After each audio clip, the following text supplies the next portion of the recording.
we can, maybe after things quiet down, I'll put it down. You'll see. It's good to see everyone. This Hall of the Bagel is gonna be, different in three different ways than usual. One is that, it's gonna end earlier than usual. Because, yeah, you guys get like more off time, like, yeah, you can play outside. Because, why? Because, I have to, by 10:30, I have to go to the big graduation of a school. Which is happening today, and that's very exciting, and I will miss it, so, and you all probably can also join us if you want. Cause you're, in fact, you're also graduating from Hall of the Bagel year 2 today, right? Yes, Shelley? May I make an announcement at the end? Yes. Our- So by 10:28, you remind me, and you'll make the announcement, okay? Thank you. And absolutely. And the other difference is that it's the festive finale of our season. And it is always festive to be at the last meeting after so many exciting lectures that we had, and some of you who are sitting here actually have given those lectures. And it's exciting, and then the third difference is that I'm like, usually I did not bring a specific Jewish content or something to teach, but I actually want to take the opportunity to kind of discuss with you, and it's good that Stacy is here.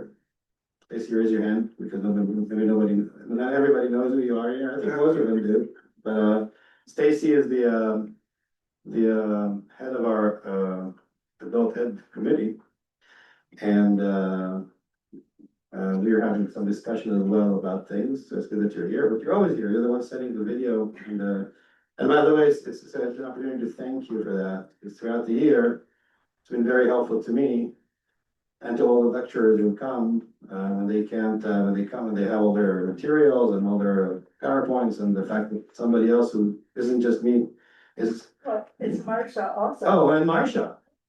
I'm sorry, Marsha, I didn't mean to exclude from this, it just sort of escaped me. Stacy Yeah. does 90%. Okay, so Marsha and Stacy for, it's really a lot more help than people usually think, because if this goes smoothly, everything will go smoothly. If somebody else has a desire to become a techie, for the whole of the bagel, let Stacy know. Spend it.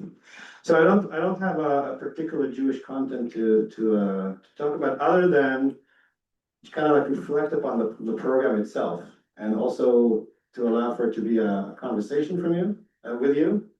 So I would love to hear some feedback and some ideas and some things. I do not promise that every idea says in this room is automatically going to translate itself into a program, but I kind of like I want to have it like, kind of like, where are we? With adult ed, with all of the bagel, and also how that might be a part of kind of like an emerging vision and direction to where we're going as a community. Okay, I know it sounds a little bit grand, and this is not a place where I declare a full developed vision of the program. It is not. It's not where it's at. It's more of to share with you where things that I see them. So that's a wonderful. You're getting your. Yeah. So this is a wonderful. I've sat there before. Okay, so all the light is shining, and it's like, yeah. So, yeah. So we are. So to kind of like share that with you, and to kind of see where. And I'll be really very happy for this to become a conversation very soon. So this is very soon, Sherry. Not yet, but very soon. So I kind of look at where we're at now, as in regards to adult ed. And I'm really happy to see that there's a program almost every day of the week, sometimes more than one program. And not only that we have a program almost every week, that there's a variety of programs that I think we're trying to do is have a little bit for everyone, okay? So if we kind of like, if you go down the week, for some strange reason, the week in America starts on Monday. I don't know why that is, because where I grew up, the week always started on Sunday. Because Yom Rishon, right? The first day of the week, where we do Shabbat is over, there's a gala. What's that? So how many of you believe that the week starts on Sunday? Okay, so it's just my misperception. It's me, the immigrant, not understanding that the week in America starts on Monday. So it doesn't. So it starts on Sunday. So let's start on Sunday then. What do we have in adult ed on Sunday? Follow the bagel, an intellectual and cultural salon, and then something that evolved out of it last year, which is still in formation kind of, beyond the bagel, right? What is the purpose? What is the purpose of Hall of the Bagel? Get our community together and not only get our community together, we're also getting people that are not members and might encourage them to join with us and to have a variety of things on Eurovision is on now, and 5 countries are participating. I mean, it's supposed to be only about music, and Well, so that getting too specific, I'm happy to share with you that Israel did get second place in Europe yesterday. A few Israelis, ex-Israelis, whatever we are, we gathered in a secret apartment in town and watched the Eurovision contest from beginning to end. It's like 6 hours long, and it's like a cultural thing. And Bulgaria did win. I actually thought that they should. They had a very silly song. But Israel did get second place for the second year in a row. So yes, it was very interesting. So even though some in Europe have their criticism, there are enough people in Europe who still would give yes, Israel's song in the Eurovision some points. Right? So not everybody hates us apparently. Some good news, right? So you don't get second place if everybody's boycotting you. So there's some optimism, right? But not to get too specific, I think Shelley, what you said is right. First of all, the purpose of Hole of the Bagel is to give us a broad perspective, right? It's an intellectual salon, but like you said, we're trying to be a little more sophisticated than that. It creates an opportunity for many of us to meet, right? We always have like between 20 to 60 people here, right? And it's really great. It also allows for us to learn. I will expand how much knowledge and experience of different kinds we have in our own community. So it gives stage to people in our community, but it also brings other people, other experts, other voices within. So we had clergy, we had professors, we had people of knowledge, different people, and it really tries to be very inclusive and very broad to give their various perspective, which is really, I think, a value within itself in a pluralistic Reformed Jewish community where none of us think that we hold the truth, right? So let's say I'm not a vegan for the sake of the argument. It's also true at the moment. Bruce might convince me otherwise in the future, but there was a long time enough when I was vegetarian, right? I can sit as a non-vegan and learn from Bruce, right? It doesn't mean that I have to stop eating meat the day after, right? And also I'm not going to try to convince Bruce to go out and eat for lunch and have a steak, right? It's a pluralistic society. We can just because you're here in the room, it doesn't mean, right? So basically speaking, the fact that we can hear different voices and learn to appreciate the wisdom and the passion that different people feel towards different things enriches us without all of us having to be convincing each other all the time. So this is kind of like the purpose of All the Bagel. And I think that in the past 2 years, we have managed to do that, and really it has become a team effort, right? And we are all, I think it really has achieved this purpose. The Beyond the Bagel, what's the purpose of that? What are we doing there? It's a little bit complicated, right? Even to understand what it's, right? So and it might also change in the future, right? So basically, you say, well, people are already here. By 11 o'clock, what are they doing, right? We want to give them the opportunity to be here until noon. The place is open. So we said in Hall of the Bagel, we're going to have once a month, social action committee that is a very robust committee right now at the temple, right? That they will have an opportunity to share an activity with the people. Once a month, the adult ed, right? Committee that used to be very active and now is kind of like rethinking itself. but kind of like to bring a topic, and I already know that there are other committees who are like, hey, why aren't we getting, so maybe they could maybe, and then we said, once a month, which is really once a month, because rarely do we have actually 4 weeks in a month, but on occasion, we would have an opportunity to, there's a few board members here, so that's good. Raise your hand if you're a board member. Okay, so you didn't know that, guys, but the rest of you, but this is a very distinguished forum, because we have 3 board members here. So present, once a month, it'll be meet the board, and then that the opportunity for the value is transparency and communication. Right, we want these, so let's say there's something important happening under a certain VP of the board, they might come and be on the bagel and share their thoughts, or the president might come, or whatever it is. It's a good way to just for people to know what's going on, just to share their opinions, transparency. And similarly, once a month, which really is only a few times a year, it's Ask the Rabbi, because that goes also, I want to have more opportunities to exchange ideas with people and kind of like see what's going on with me, ask me about anything at all, right? So surprise me, shock me, I don't know. So that's kind of like so that's kind of the idea of Sundays. What's the next day of the week in America? Monday, right? About that I'm not wrong, right? What's happening on Monday? Anyone knows? What are the programs we have on Monday? Hebrew school, You know, because why do you know, Frank? because I go there. Because you go to all the programs, right? Yeah, so right, so if there's a program at Temple, you're probably gonna meet Frank there, right? Yeah. So Okay. so what's happening on Monday? There's Hebrew class? There's also another, I forgot the name of it, but there's another lecture, Right. which is always very interesting. Yes. So I try to do both. Yes, so Monday, we kind of like, because I mistakenly thought that it's the first day of the week, I said we'll make it like the beginner's day, right?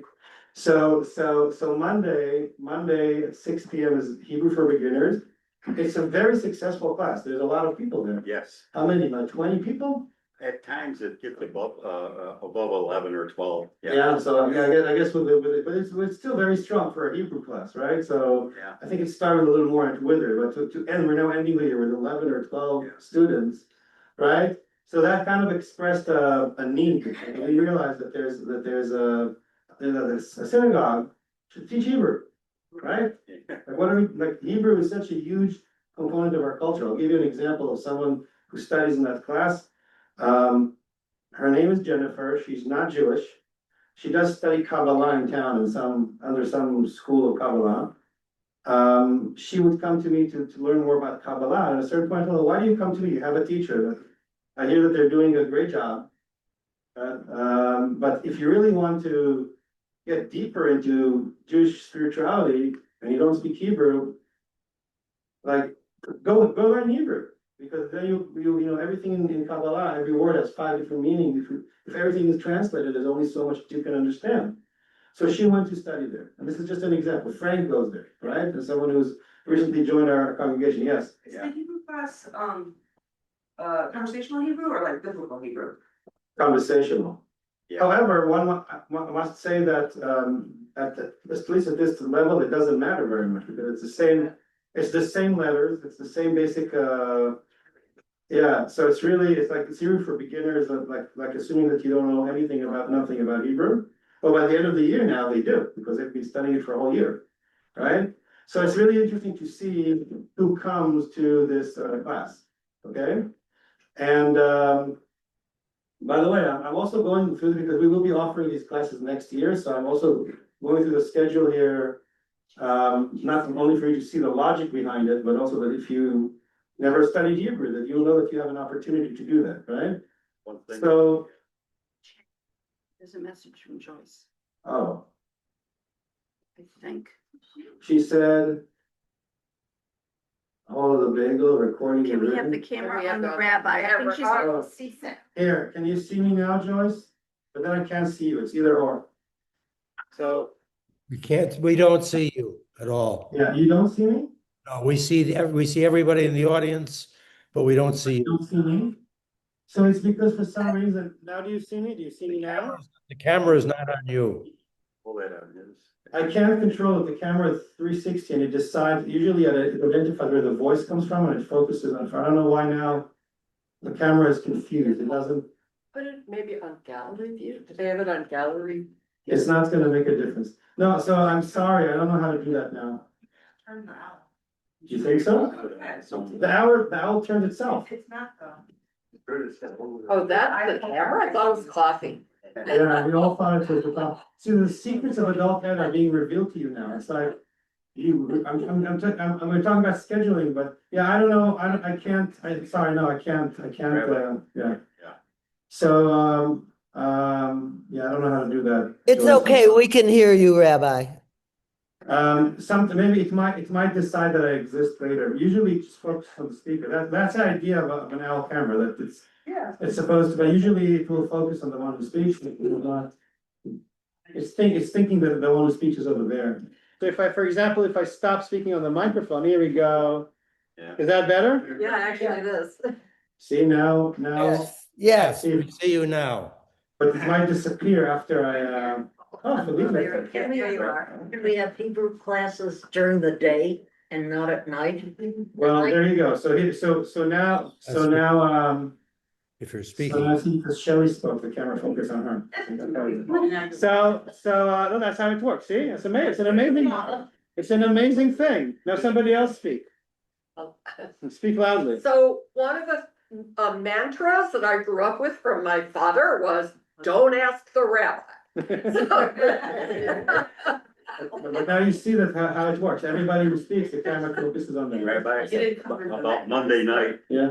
I go blank sometimes when I'm trying to think of something, but Monday night is also for bar mitzvah class. Yeah. And, So depending on the semester, so what we currently have, so Monday is like this, we have beginners Hebrew for a whole year, because we figured Hebrew you have to learn for a whole year, 6 to 7 p.m. And then in the first semester, we're doing something called Judaism 101, which is an opportunity for people to learn what is Judaism all about in an Speaking. organized fashion. Who comes to Judaism 101? So, yes, I went to Judaism. It was There you a go. whole different group of people. There were people who were looking to conversion, people who've been members for a long time, just, it was all ages. It was really fun, yeah. A lot of discussion or just listening? both. Who teaches that one? so who teaches is also important. So the Hebrew, we're very blessed to have Pauline Rosenberg in our campus. And by the way, one of the things that is great about this emerging adult ed plan is that it also gives opportunities for people to shine. And for Pauline is great. She's been teaching 7th grade in the school for many years. She also tutors for bar bat mitzvah. But she's also a person who additionally has a lot of knowledge that can be taught to adults, and she's great. So I'm really, one of the things that really makes me happy that this, the more robust the program is, the more teachers we can involve, and that's another thing, like let people here, give people here more opportunities. The temple grows as they grow and vice versa. It's great. So Pauline teaches the Hebrew.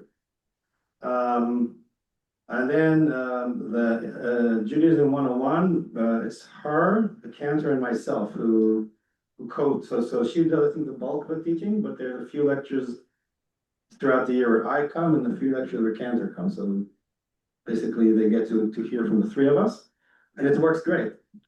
So so for example, I gave the classes, I think, about Jewish Kabbalah and mysticism, about Israel, and a couple more I forget, but the idea was each I got split screen now, but not.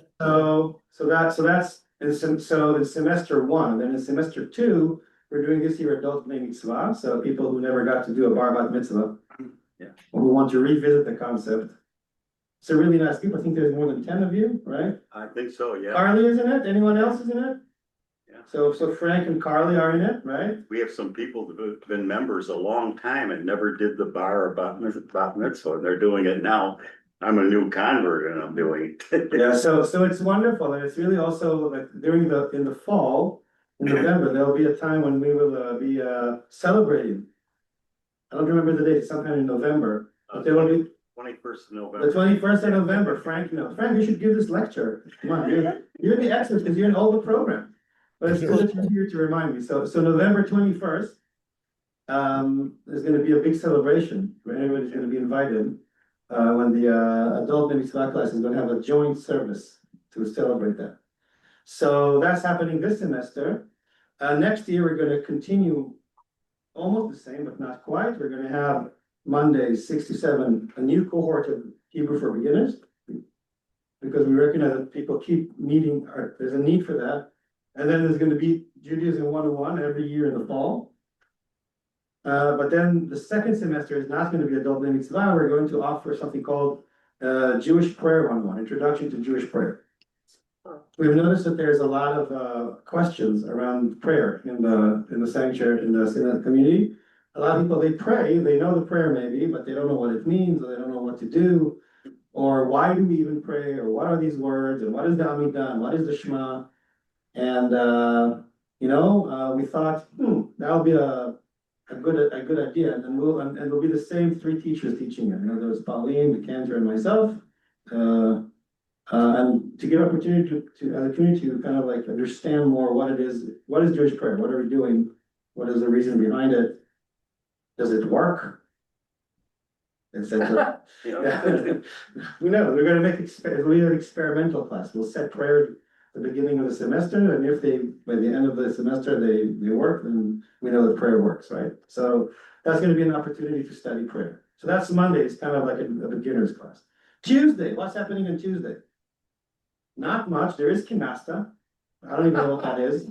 But I keep hearing it being announced all the time. So Tuesday is right now the day where we actually, other than Kinesta, we are currently not offering any programming. It doesn't mean that it can't change in the future.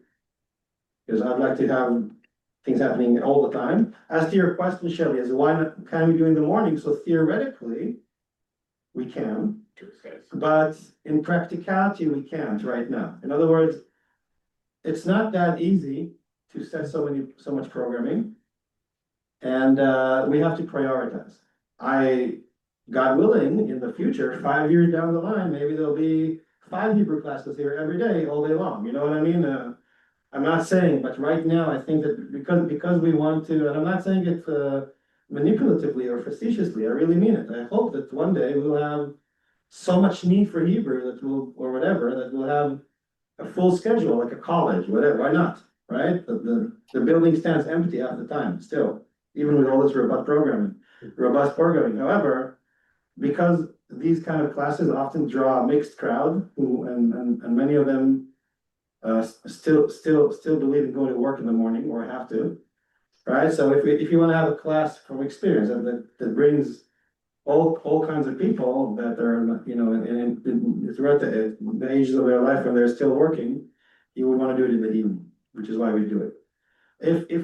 But having said that, in the future, that we might be able to add a class, yeah. So I'm Joni Rubin. I'm back from my winter in California, and I wanna just mention that I did become a snowbird, and some older people go away for the winter. I don't like Zoom for teaching. I'm a teacher professor, but it would be great to maximize the Zoom for people like me. I'm actually on Pacific time in the winter, but if our program's in the evening, then of course it's 4 o'clock for me and I could attend. So I just want to put in a pitch for Zoom. It's not ideal. It does require people to set up the technology, but it's great if you're not in Rochester. All right, so just a second, so just to address this, as far as I know, most of our adult ed in the evening is Zoomed. For example, Hebrew isn't because it's too hard to have a language class. Yeah. It only depends on the nature of the class. So if the class is more lecture-like, it's easy to Zoom it. If it's more like languages acquisition or something like that, it's not really so Zoomable. But most of the evening classes are Zoomed and recorded. One suggestion that someone once had for improving is actually adding another screen here. That would be, so the interface, because usually what happens is that the lecturer has anyone here who did a lecture knows that it's not that easy because the same screen is used for both the PowerPoint, if there is one. Right. And the Zoom. The interface is not, and the lecturer has to also manage that. It's not the best. And then also if it's either or in terms of the audience. In other words, you can't see. Like right now, you can see Joyce and Bob's should should they decide to, right? But then let's say there are like 50 people, sometimes as many, and then if you have a PowerPoint, you can't see them. So someone said, what if you have another screen right here? And all the Zoom interface is done from there so that they can be seen. And then also somebody else like, Marcia or Stacy or somebody else can manage the Zoom. So you basically connect with two different accounts. One would be the lecturer and one would be the class. And that would probably demand like acquiring another screen and connecting it. So it's a bit of an investment, but it's not impossible. So for example, if the adult ed would want to like look into that, or we can look what funds are available, or maybe I've seen it, there's some screens around the temple that even over there behind this wall, there's another screen that no one ever uses. The old one that used to be, in other words, we may not even have to buy another screen. We could just, or roll the one that's on wheels. See what I mean? It's not necessarily that you even have to buy it, you just have to set it up. And we can look into that. So that'll be an improvement for the usage of Zoom. Do you want to say something, Laura? Zoom updated so you can share split screen between the group and the document if you want. So maybe you can just teach us how to do that. It'll save us the need for another screen. There you go. So it's good. It's good that we're exchanging opinions. How would I know? The last I used Zoom was during COVID. Except for that I'm using it now. Yeah. I'm thinking that That we it can really be done with one want system. young families to join us. And I think that we should invite young mothers and fathers who are parenting during the day. They can bring their babies or their young kids and they can study Hebrew, and the kids, we can watch the kids. So Well, I'm open for suggestions. The sky's the limit, right? Yeah, we can see what works, and we can see what works. So, yes, we are always happy for people of all ages to come. For example, this very class, by the way, interesting to notice that we hold those classes on Sundays, thinking that we would like the parents of the Hebrew school to drop off their kids and come to Old Bagel. However, experience shows, and that's really interesting. Yeah. By the way, it's a really interesting observation, right? Well, Carl is here, right? Saving the honor of the school teachers. Josh Faber is here. Well, I guess, so Feliza is here, and I'm here, because I have a daughter in school, right? So in fact, and Bruce does not have children in school, but he's raising his hand. We have the ability, or do we do this now, to care for their other children while they come here? So- Because if we can do that, Yeah, then they could drop their other kids that may not be in the. possibly. So you're offering like child, so first of all, I have to say that our school often has from pre-K, from pre-K. How old are, from pre-K on, so in other words, if they have very young kids, possibly, actually, in fact, next year, we're expanding, Bim Bam Shabbat to also happen on Sunday mornings. Oh. So there will be another, so here's my 2 cents. So theoretically, we could. Experience shows that most parents nowadays, they're so happy to just drop off their kid and Go to the gym. go to the gym, go to Starbucks, in other words, Salon, yeah, in other words, the fact that they have, like, I'm happy to be that for them. In other words, yes, there's always the desire that like you have to be realistic. And my philosophy, really, you'll see this manifesting in a few of how I think about programming. Give people what they want, what they need. Don't try to like get them to another thing that you want them to come to. If they want to, they'll come. Other people, parents are, I trust that they're smart and they're wise and they know how to, they have their time allocation to what they can and can't do. And I'm also not worried. I think that, it's enough. They will get to our other programming when they're ready. From experience, we know we have together 4 kids and we have various ages, and we know that when you're a parent, right? And it's no coincidence that a lot of people who come to our adult ed classes are either people who are empty nesters and beyond, or at least people with very much older kids who are more independent, or single people without kids, or in other words, it's no coincidence that when you're a parent, and if, oh my God, I can put my kid there for 2 hours on a Sunday and go do whatever, I'm happy to provide that for them, trusting that they will the investment will return itself in later years, if you know what I mean. I've been approached regarding parents, something that parents could do for Sunday. Like, we're trying to develop a wellness program as well. They're like, oh, that's a perfect time to have a yoga class. You know, Well, maybe, so it could be that maybe, yeah, so that could happen, and that's a good point, and we will get to the wellness program, that's is being developed here. And it's only in its baby steps, but we're getting to that, when we get to speak about it Wednesdays and Thursdays. So yeah, so that's the idea beyond, so those are the questions, and I'm really happy with the ones who are in the room. In other words, I think that giving people an opportunity to learn and deepen their education and their knowledge about Jewish topics and other topics and spirituality and wellness and all those things, it's wonderful that people who are empty nesters are coming.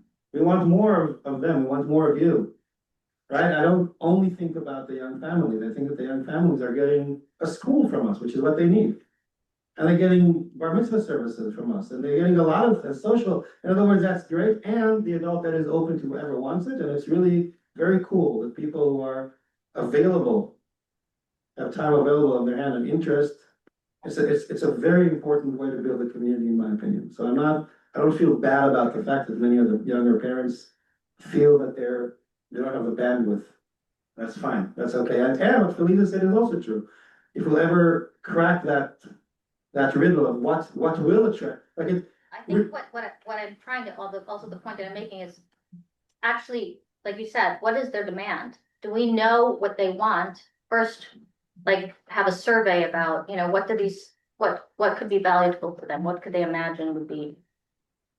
So a survey is always a good idea, and also like, so the way that I'm thinking about it, what would they want more than, going to Starbucks and resting or doing their errands? In other words, you'll have to, not necessarily Starbucks, maybe nobody goes to Starbucks. Yeah. So you see my point, so we're happy to offer things that if we could ever find something that will bring some of them here, great, but right now, I'm happy with who's in the room. And I think that they're getting a lot, that constituency, by giving them what they need, which is providing Jewish education to their children. If that is their point of contact with the temple for the next few years, that's okay. Meanwhile, as some of you know, you identify who are the ones who show up more, who are the ones who have leadership potential, right? Who are the ones that can get more involved in committees, and there are those. It's not like they're not coming. Some of them are coming to some progress, and it's a process. You have to watch, like, throughout the 18 years of someone having babies until they graduate, and sometimes more because they have siblings. Their people's connection to the temple will evolve with time, and you have to think about it like that. You don't have to think, oh, right now they're here, I have to get them to be on the board the next year. It doesn't work like that, okay? I want to go further a little bit in the program and then but I'm happy that it's steering conversation. So what happens on Wednesday? Do you go? Yeah? So Pauline, the same Pauline, apparently exists also on Wednesdays, not just on Mondays, right? So the same Pauline teaches intermediate Hebrew. How many people come to that class? I think there's about 10. Yeah, so also 10 people. Frank's Mhm. there. Right, so that's wonderful. So apparently in our synagogue. 1, 2, 8.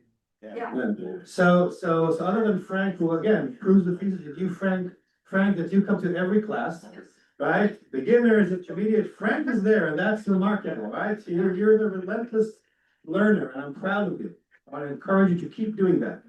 Right, so intermediate Hebrew, additional 10 people, that's impressive. We realize that there's also people here who are, they have background in Hebrew. So that is that, and intermediate is really a wide spectrum, right? Yeah. So there's like intermediate, and then we're gonna have to see what happens next year when the Hebrew for beginners kind of graduates into intermediate, etc. Right? We might have to open like an advanced class someday. I don't know.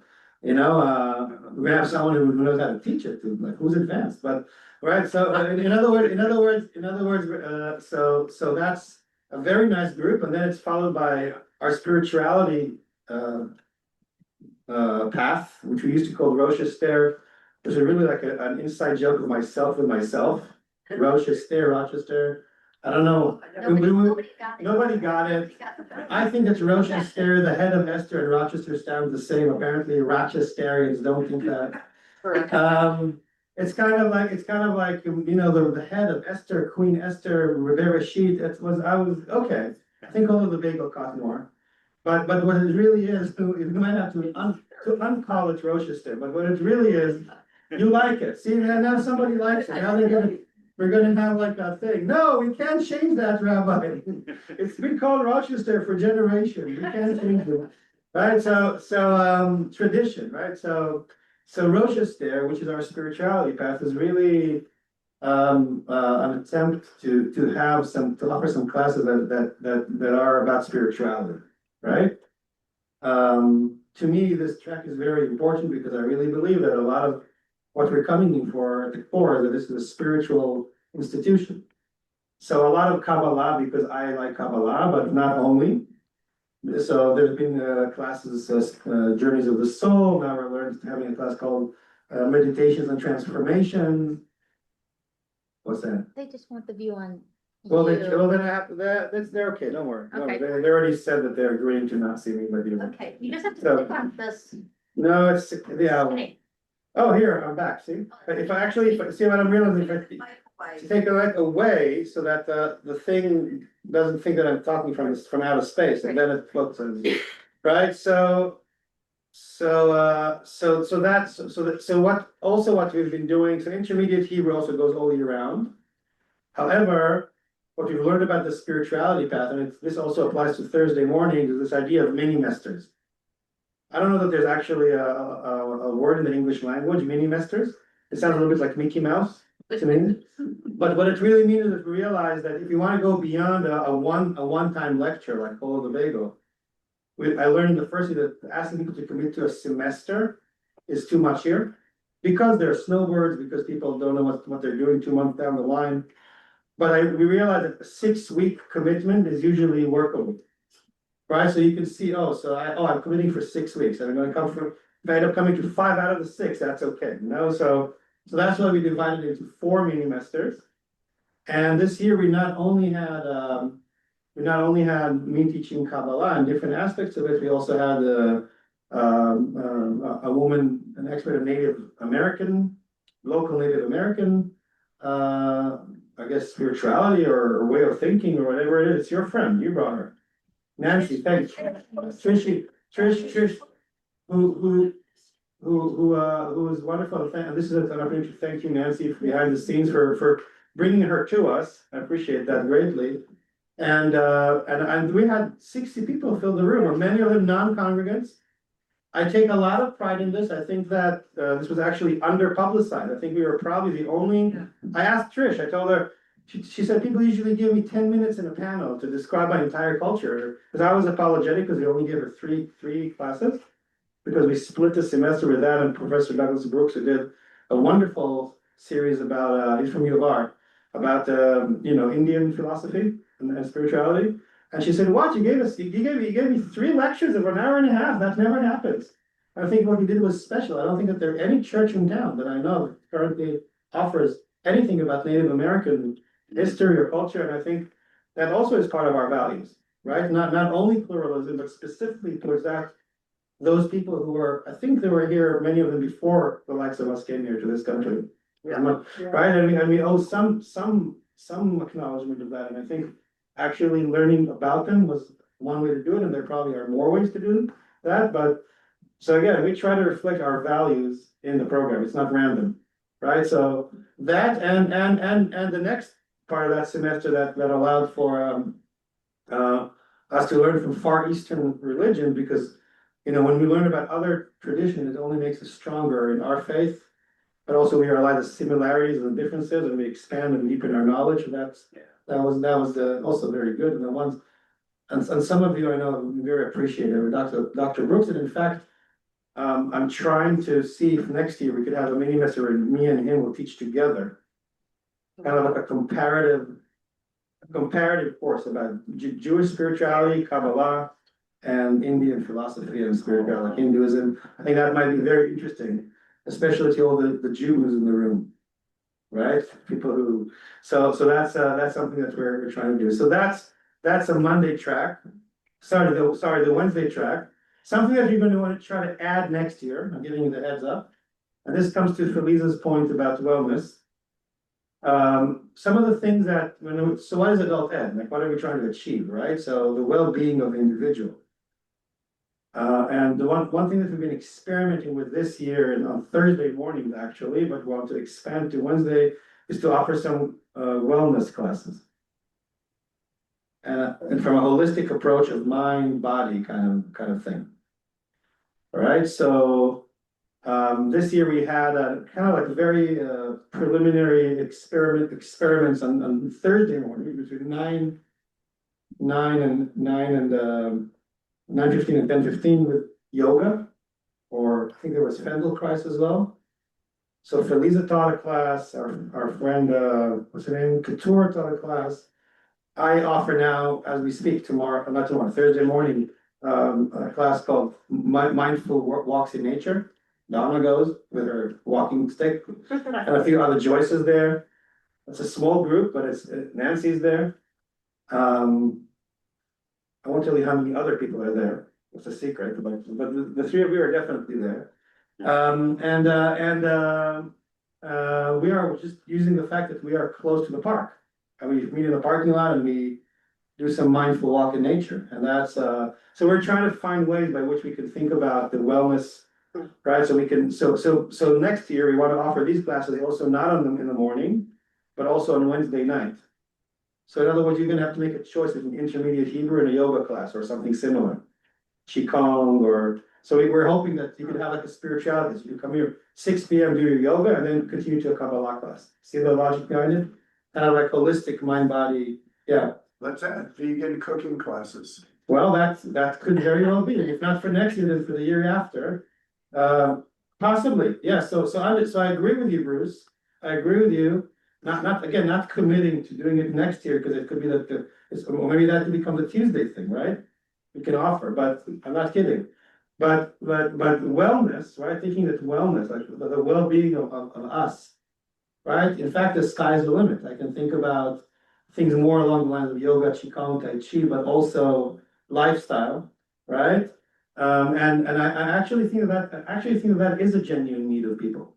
And it also, again, aligns with our Jewish values of just taking care of ourselves, of our society, right? And yes, and so what I'm saying is in the future, like 4 years down the line, I can foresee a very, very full campus with many more classes happening. Yes, can we do everything next year? And it has to be developed gradually, but definitely think like what you're suggesting, I can see the logic of doing that, yeah.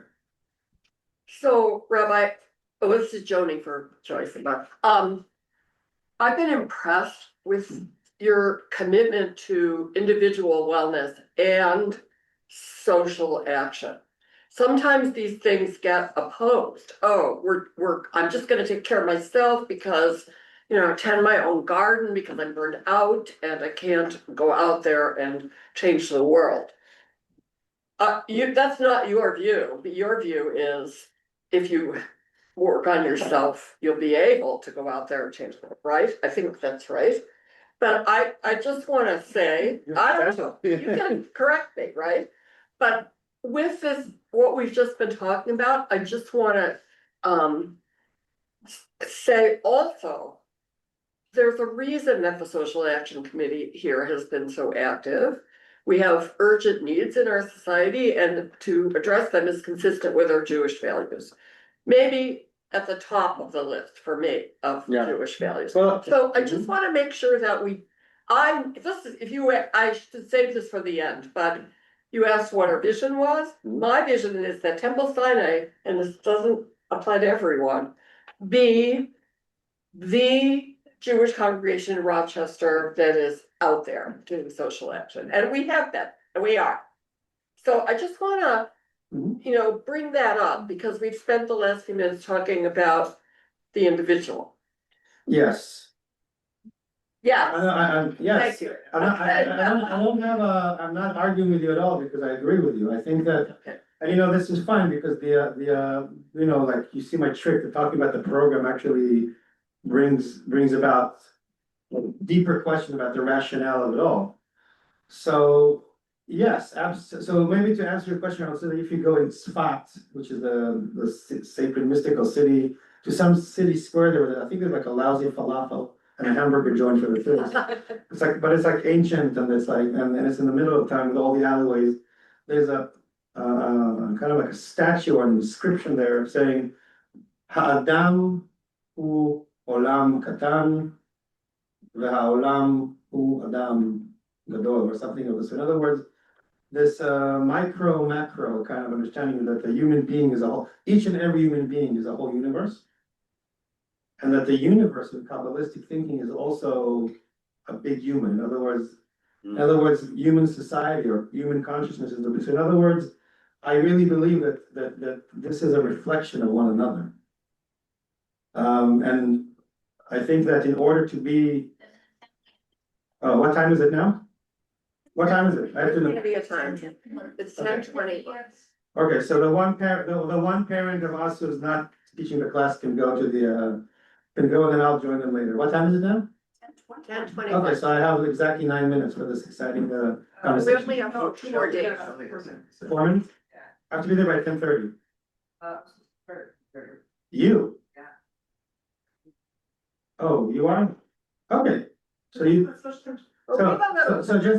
so just to say, that, so that would segue well. I will just say that,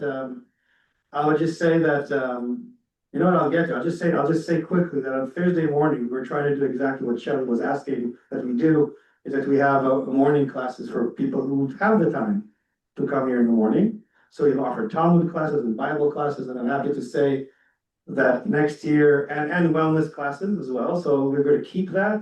Next year, we're gonna have Cantor Braun teaching it, and a semester, and Rabbi Ann Landau from Beth El Geneva. And Rabbi Katz from Etz Chaim. Not our Rabbi Katz, they were offered a class, but they want to be free to travel all the time, so they can't come in for semesters sadly, but they'll, so, in other words, we're gonna have somebody else, I'm trying to remember who, in other words, so we're actually bringing other rabbis from other congregations to teach here, and I think that's great as well.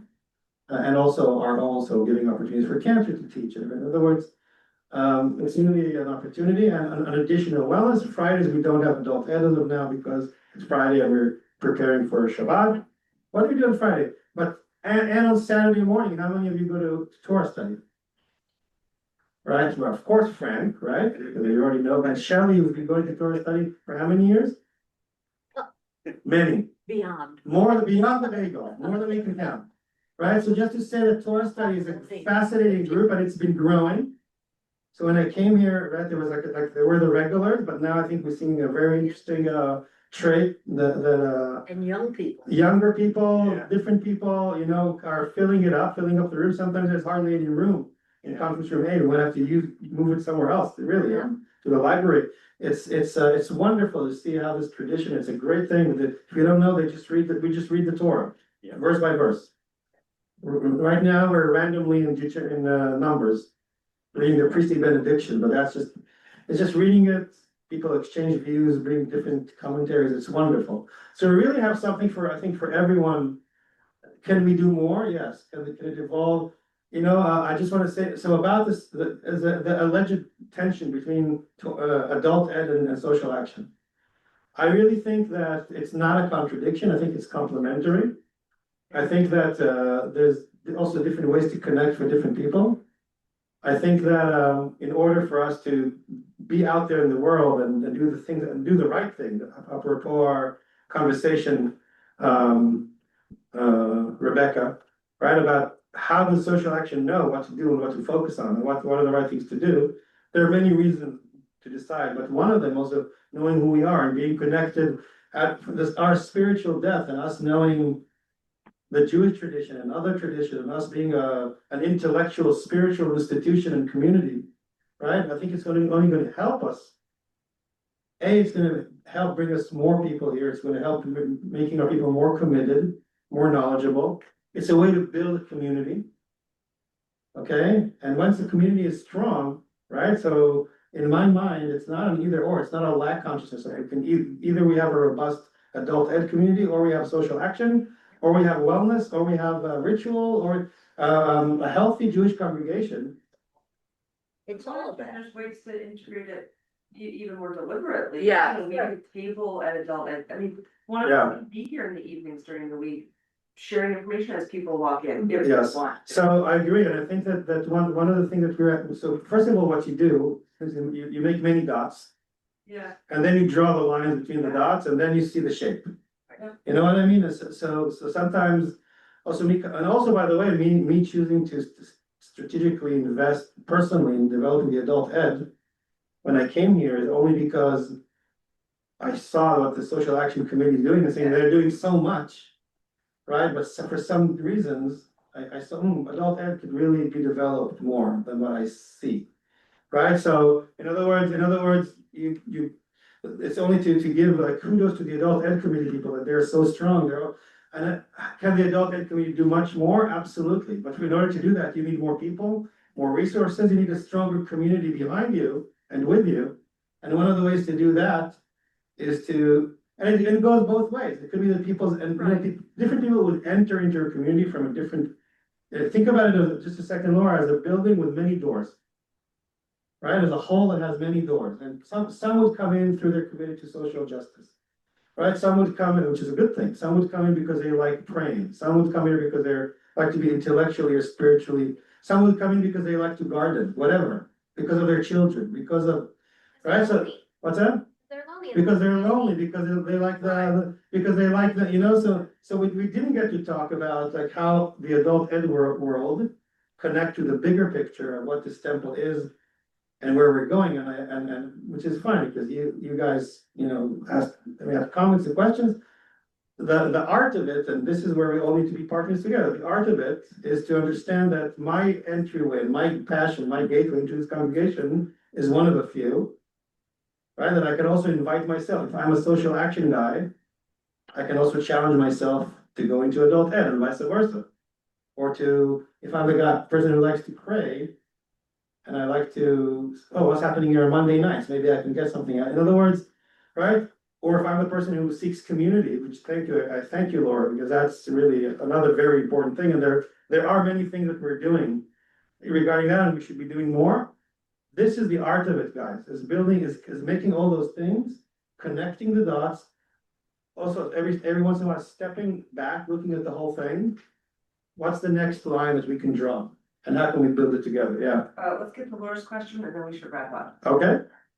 Good for me. I get to celebrate. Yeah. So I'm a big fan of Roche Esther and Holo the Bagel, and I'm an oddball in my schedule because I work mornings, afternoons, or evenings, dependent upon the day. So I kind of see a mix of everybody. I try and show up as much as I can to all kinds of things. Something that just popped in my head is we could offer a challenge and have prizes and a little ceremony at the end. No, offer a Sinai challenge and directly say to everybody, all of our community, whoever comes to things that they haven't been to, and make it a fun thing. Won this prize. Frank will win the competition, for sure. No, Frank will run it. Frank will run it so that he's not And he'll be the judge, the referee. But what I was gonna say, but before that was, so I've gone to a lot of different programs and they're very rich and I'm very proud of, especially the piece that I think of as, the Jews are listening. That's how I frame it in my mind. Whenever we have people come in from different communities, talk about their community, their background, their belief systems, all that. I think the Jews are listening in my mind, which makes me happy because we're so often in dialogue and, speaking.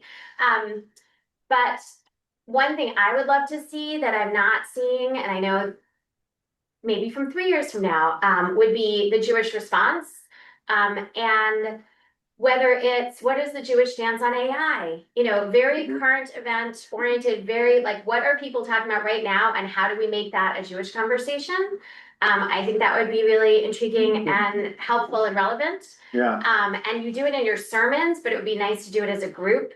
And it could include like literally response, like when you're reading something in the paper, like if you wanted to write in a letter in response, how do you respond? Or when you see on social media and you get overwhelmed with these posts. Well, I know how we're gonna prepare the lecture about the Jewish response to AI. I'm gonna ask AI.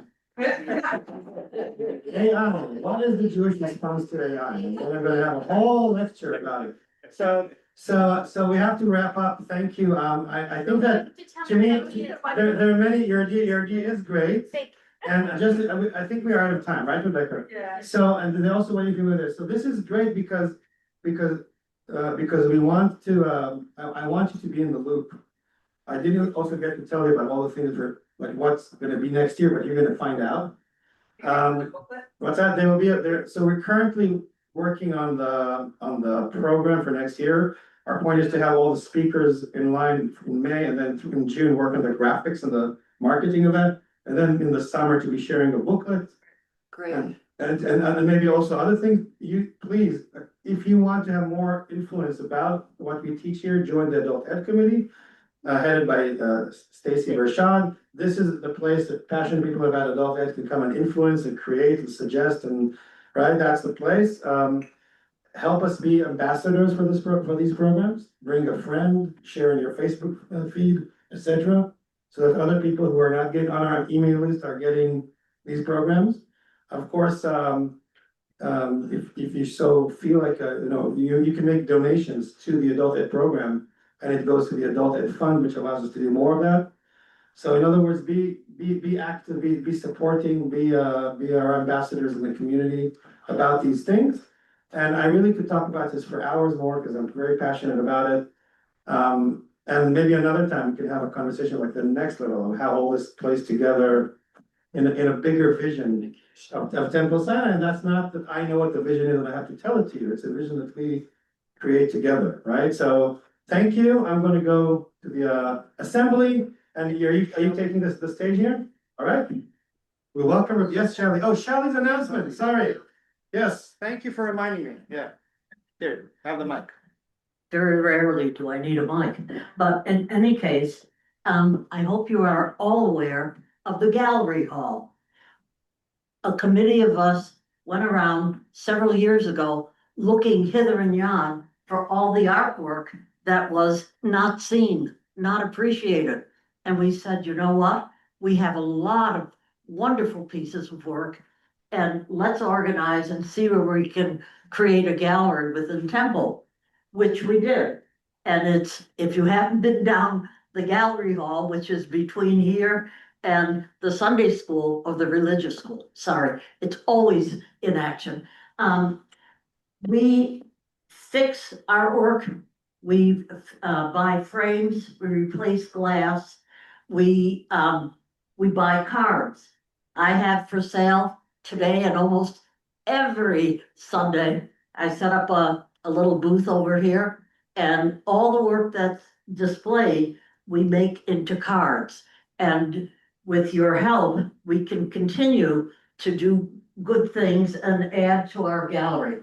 We have some works which are permanent. And we have artists that come, we invite artists to come every 3 months and we change the show. So I'd like you to take your time, walk through the gallery, think about what you're looking at. What's the composition? What is the story that the artist is sharing with you? It just takes time, just breezing through. But even if you must breeze through, you're subconsciously getting wonderful, wonderful creative things working in your mind. So please buy our cards. They're $5 each, 4 for $18, and you'll be doing a mitzvah for yourself because it's within our walls. Thank you. Thank you. That's a beyond the making. See you guys.